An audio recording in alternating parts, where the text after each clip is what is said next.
Team news ahead of tomorrow's big game against Cardiff. We just spoke to Paul Lambert, who's held his press conference ahead of that game this afternoon.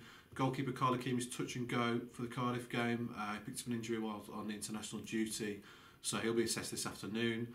Andy Lonergan and Harry Burgoyne set to compete to deputise. I'm sure Lonergan are probably the one that gets the nod.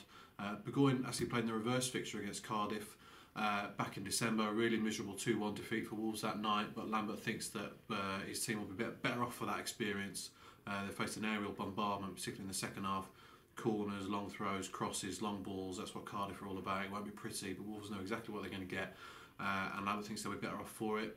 He thinks they've become a bit more streetwise and they've toughened up in the past few weeks, and that should bode well for the coming 9 games as they look to stave off an end-of-season relegation battle.